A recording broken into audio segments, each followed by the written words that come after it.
இப்போ இது video. Video ஆ என்ன வீடியோ? வணக்கம் மக்களே, நான் உங்கள் அம்மா பேசுகிறேன். எனக்கு என்ன வீடியோண்ணா, எல்லாம் அந்த ஊர் பெருசு இந்த ஊர் பெருசுன்றாங்க. உண்மையிலே பெஸ்ட்டான ஊர் திருச்சி. திருச்சின்னா என்ன ஞாபகம் வரும்னா மலைக்கோட்டை, ஸ்ரீரங்கம், சமயபுரம், நான் வந்தவரை வாழ வைக்கிற திருச்சி. ஏன்னு சொன்னால் இது நான் அனுபவித்து சொல்கிறேன். திருச்சினா எனக்கு ரொம்ப பிடிக்கும். ஏன்னா நான் சின்ன வயசுலேருந்தே நெல்லிக்குப்பம் எங்கள் ஊர். நெல்லிக்குப்பத்தில் இருந்து சந்தைக்கு போகிறதுக்கு ட்ரெயின் நிற்குமா, அதில் நான் என்ன பண்ணுவேன், ஏறி விளையாடுறேன்னான்ட்டு நான்லாம் 4-5 பிள்ளைங்க ஏறி விளாண்டோம். அப்படி விளாண்டுக்கிட்டு இருக்கிறப்பயே சின்ன வயசுலேருந்தே அந்த விளாட்றப்பே அந்த ட்ரெயின் கிளம்பிருச்சு. ட்ரெயின் கிளம்பி போயிடுச்சுன்னா அந்த போக எனக்கு கொஞ்சம் இதாக இருந்துச்சு. அதுக்கப்புறம் என்ன பண்ணிட்டேன், ஒரு வயசான பாட்டி இருந்தாங்க. வண்டி கிளம்பிக்கிட்டே போய்கிட்டே இருந்துச்சு. பாட்டி இருந்தாங்க. அந்த பாட்டி வாமா எங்கள் வீட்டுக்கு வாமான்னு சொன்னோன்னே அந்த அம்மா வீட்டுக்கு போயிட்டேன். அந்த அம்மா வீட்டுக்கு போனால் ஒரே கிராமம், கடைங்கெல்லாம் எதுவுமே கிடையாது. அவங்க எப்பயுமே வழக்கமாக நெல்லிக்குப்பத்தில் தான் ஜாமான் வாங்கிட்டு போவாங்க போல. அந்த ஊர் பேர் எனக்கு ஞாபகம் இல்லை, சின்ன வயசாக இருக்கிறப்ப. அப்போ என்ன பண்ணிட்டேன், நான் ஊர்லேருந்து தப்பி இப்படி வந்துட்டேன்னா அந்த ஊரில் ஒரு திருவிழா நடந்துச்சு.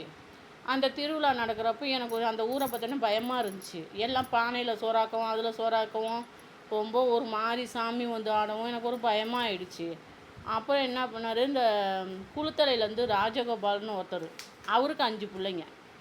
ராஜகோபாலன்றவர் அந்த கோயில் விசேஷத்துக்கு வந்திருக்காரு. ஏன் பாப்பா அழுகுற அப்படின்னாரு.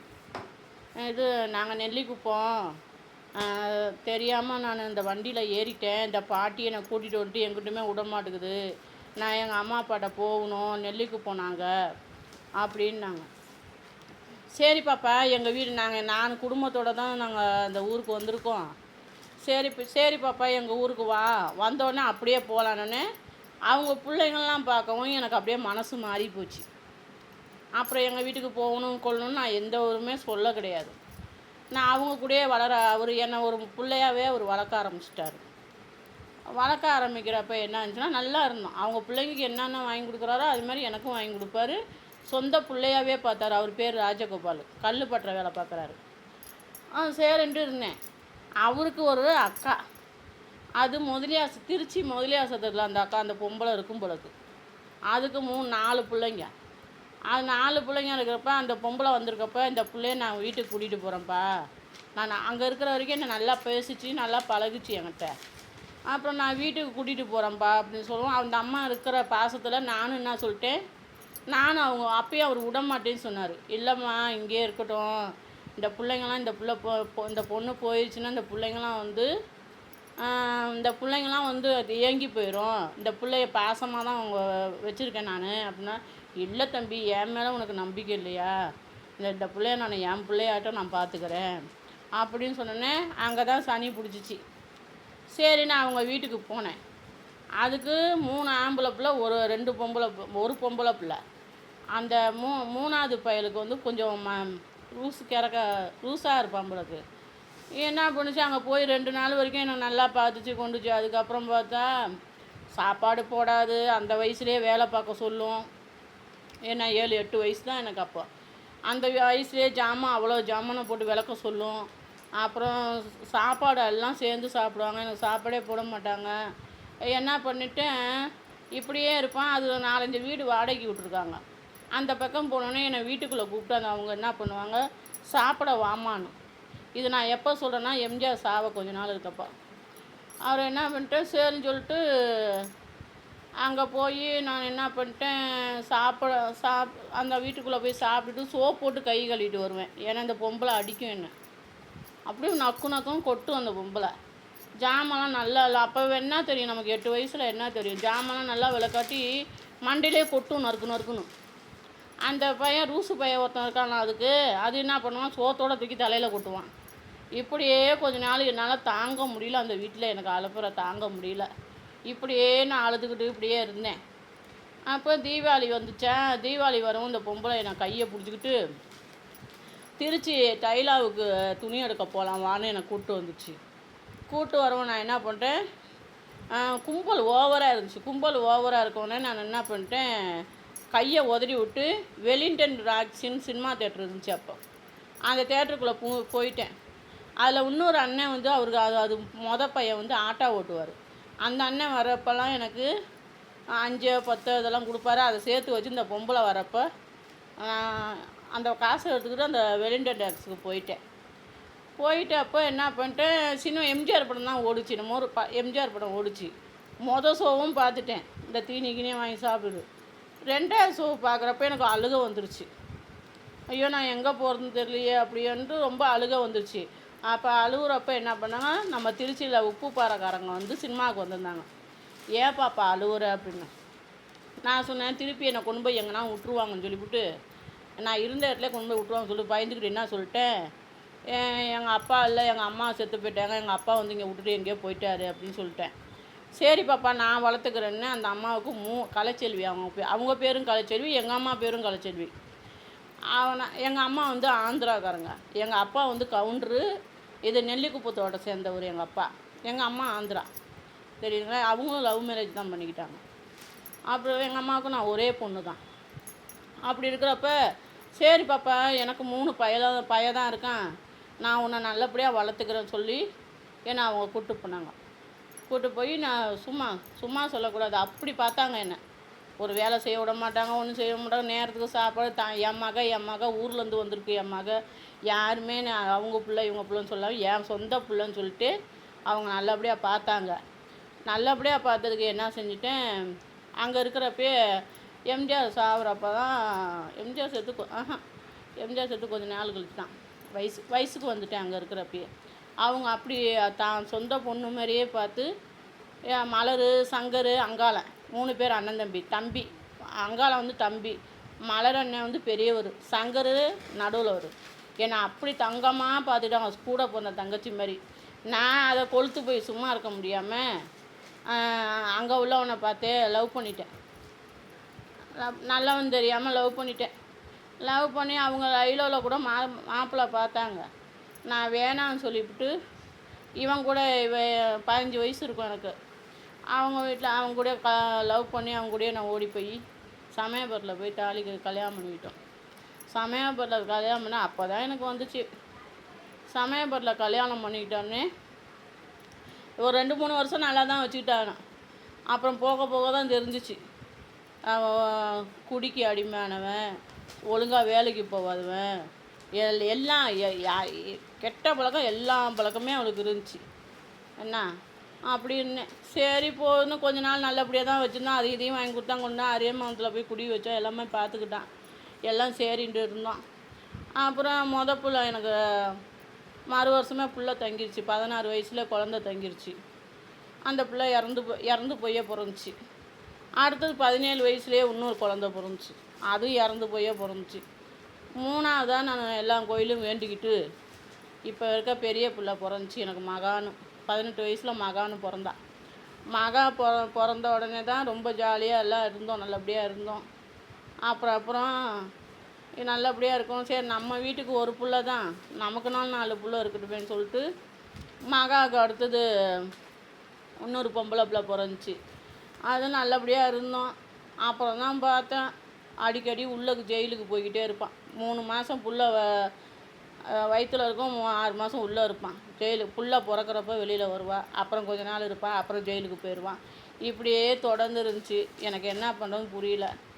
அப்போ தான் இந்த வாழைப்பழம் விற்கிறது, இந்த சித்தாள் வேலைக்கு போகிறது, கல்யாண வேலைக்கு போகிறது, எல்லா வேலைக்கும் போயிட்டு இருந்தேன்.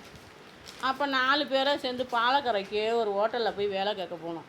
பரக்கத்து ஹோட்டல் பாலக்கரையில். அங்கே தான் எனக்கு திருப்பமே வந்துச்சு. பாலக்கரைக்கு வேலைக்கு போகிறப்ப ராஜண்ணன், முஸ்லீம் தான் அவங்க, ராஜண்ணன். அந்த அண்ணனுக்கு 2 பொம்பளை பிள்ளை ஒரு பையன், சூப்பர், நல்ல டைப்பு. அப்போ 4 பேர் வேலைக்கு போகிறப்ப 110 ரூபா சம்பளம் ஜாமான் வளர்க்க. ஏம்மா நீ தொடர்ந்து வேலை பாருமா இருக்கும். அப்புறம் சொன்னார், புள்ளக்குட்டி நீ இருக்கிறனால நீ ஜாமான் வளர்க்கலாம், 110 ரூபா ஜாமான் வளர்க்கலாம், இதெல்லாம் உனக்கு கட்டுப்படி ஆகாது, அரவை வேலை கற்றுக்க, அதுதான் உனக்கு எங்கே போனாலும் கை கொடுக்கணும்.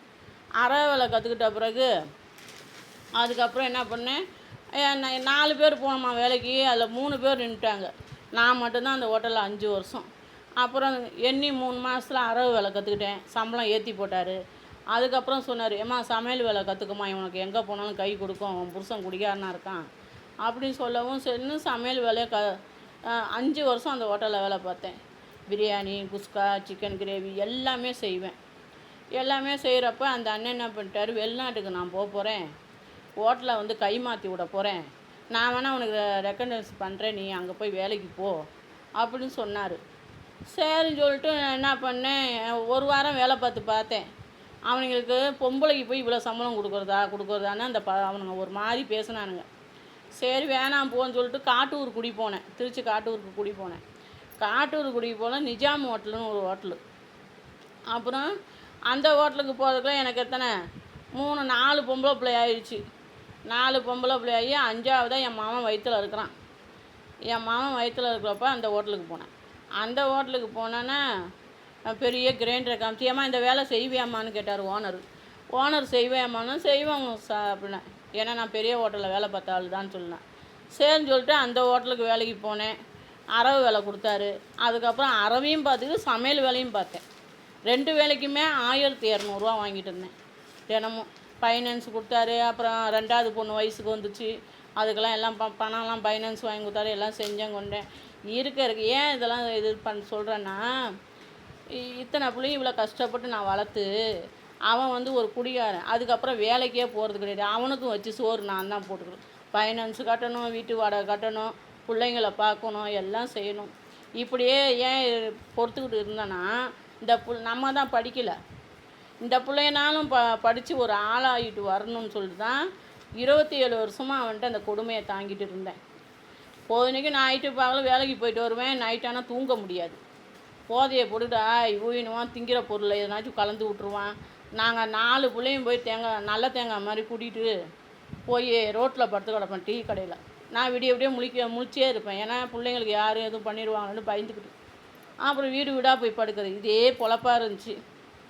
இதே நான் ஆக மட்டும் நான் சொல்லிக்கிட்டே இருப்பேன் அவன்கிட்ட, நீ இப்படியே பண்ணிக்கிட்டே இருக்க, ஒரு நாள் நான் பிள்ளைங்களாம் கல்யாணம் பண்ணி கொடுத்தோன்னே எல்லாம் கிளம்பிடுவேன், நான் என் வயலில் கையில் பிடிச்சிட்டு அப்படியே சொல்லிக்கிட்டே இருந்தேன். அப்படியே இருந்துச்சு. எல்லா பிள்ளைக்கும் பெரிய பிள்ளைக்கு கல்யாணம் பண்ணி கொடுத்தேன். இது ஃபைனான்ஸ் வாங்கி காதில் மூக்கில் போட்டு கல்யாணம் பண்ணுறேன். 2வது பிள்ளைக்கு கல்யாணம் பண்ணி கொடுத்தேன், காதில் மூக்கில் போட்டு. 2வது பிள்ளைக்கு ஒரு ஆம்பளை பிள்ளை இருக்குது. என் பெரிய பிள்ளைக்கு தான் இன்னும் குழந்த இல்லை. இப்போ ராசு பொம்பளை பிள்ளைக்கு இப்போ கல்யாணம் ஆச்சு. 3வது பொம்பளை பிள்ளை முஸ்லீமை லவ் பண்ணி கல்யாணம் பண்ணி ஒரு ஆம்பளை பிள்ளை இருக்குது. 2வது பிள்ளைக்கு ஒரு ஆம்பளை பிள்ளை இருக்குது. அது எங்களெல்லாம் வேணான்ட்டு எங்கேயோ போய் கோயம்புத்தூரில் போய் இருக்குது 2வது பிள்ளை. இது 3வது பிள்ளை முஸ்லீமை லவ் பண்ணி நல்ல பையன் தான், நல்லா குடும்பம் நடத்திட்டு அதுங்க இருக்குதுங்க. இப்போ பொம்பளை நான் வந்து என் மகனை கூட்டிக்கிட்டு அவங்க கூட வாழ்க்கையே தேவையில்லைன்னு சொல்லிட்டு நான் வேறு பக்கம் வந்துட்டேன். ஏன்னு சொல்கிறேன்னா, நம்ம திருச்சியில் வந்து 10 வயசாக இருக்கப்போ மார்க்கெட்டே சுற்றி வருவோம் ஜாமத்தில். ஒருத்தவங்க கூட ஏன்னு கேட்க மாட்டாங்க. பொம்பளைங்களுக்கு எந்த ஒரு கெட்ட இதுவும் செய்ய மாட்டாங்க. 1 மணிக்கு 2 மணிக்கு வேலையை விட்டு போனால் கூட எந்த பயலும் இங்கே நில்லு அப்படி இப்படின்னு பேச மாட்டாங்க. நல்ல பாதுகாப்பு. என் தாய் இல்லாத பிள்ளைக்கு கூட திருச்சியில் வாழலாம். தாயை வந்தவரை வாழ வைக்கிற ஊர் திருச்சி. திருச்சினா எனக்கு ரொம்ப நேசித்தேன், ரொம்ப பிடிக்கும் எனக்கு. எந்த ஊருக்கு வேலைக்கு போனாலும் நான் திருச்சிக்குள்ளே காலை வச்சா தான் எனக்கு பிடிக்கும். வந்தவரை வாழ வைக்கிற ஊர் திருச்சி. அதனால எனக்கு திருச்சி ரொம்ப பிடிக்கும். எவ்வளோக்கு நான் திருச்சியை நேசிச்சனோ, எவ்வளோக்கு இருந்தனோ, இப்போ ஒரு 5 வருஷமாக திருச்சியை விட்டுட்டு நான் வேறு ஊரில் இப்போ இருக்கிறேன், என் மகனை படிக்க வச்சுக்கிட்டு. இதெல்லாம் ஏன் உங்கள்கிட்ட சொல்கிறேன்னா, 5 பிள்ளை பெற்றும் எதுவுமே இப்போ பேசுதுங்க கொல்லுதுங்க, யாருமே என் கூட இல்லை. ஆனால் அவனை விட்டு நான் வந்து விலகி இருக்கிறேன், என் மகனை வச்சுக்கிட்டு இப்போ படிக்க வச்சுக்கிட்டு இருக்கேன். இதெல்லாம் உங்கள்கிட்ட சொல்லணும்னு எனக்கு தோணுச்சு. என்னடா அந்த பொம்பளை சிரிக்குது, ஆடுது, பாடுது, இது பண்ணுது, அப்படி பண்ணுதுன்னு எல்லாம் நீங்கள் நினைப்பீங்க. என் மனசு வேதனை. அதனால தான் நான் அப்படி இந்த வீடியோ போட்டுட்ருக்கேன். மற்றபடி என் கஷ்டம், என் சுகம் இதெல்லாம் உண்மையிலே எனக்கு நான்லாம் அனுபவித்தேன். நானாக தேடிக்கிட்ட வாழ்க்கை அது. ஆனால் என்னை வளர்த்தவங்க வந்து வேறு இடத்துல தான் மாப்பிள்ளை பார்த்தாங்க. இது பிடிச்சிருந்தா ஒரு லைக் பண்ணுங்கள், ஷேர் பண்ணுங்கள். உங்களை விட்டால் எனக்கு யாரும் இல்லை. 5 பிள்ளையும் பெற்று அனாதையாக தான் இருக்கேன். பாய் மக்களே, பாய் மக்களே. திருச்சி தான் எனக்கு ரொம்ப முக்கியமான ஊர். வந்தவங்க யாராக இருந்தால் என்னை போல் நான் மட்டும் இல்லை, எவ்வளோ பேர் அந்த ஊரில் தாய் இல்லாமையும் இது எல்லாம் இருந்தும் அந்த ஊரில் வாழ்கிறாங்க. இப்போ எங்கிட்டு போனாலும் வேலை கிடைச்சிடும். புருஷன் சரியில்லைனாலும் எத்தனையோ தாய்மாருங்க, எத்தனையோ பேர் பிள்ளைங்களை வளர்க்குறாங்க வேலை செஞ்சு. ஆனால் நான் ரொம்ப நேசித்தேன். இப்போ 5 வருஷமாக நான் வேறு ஊரில் இருக்கேன். இதெல்லாம் பிடிச்சிருந்தா ஒரு லைக் பண்ணுங்கள், ஒரு கமெண்ட் பண்ணுங்கள். பாய் மக்களுங்களே, பாய்.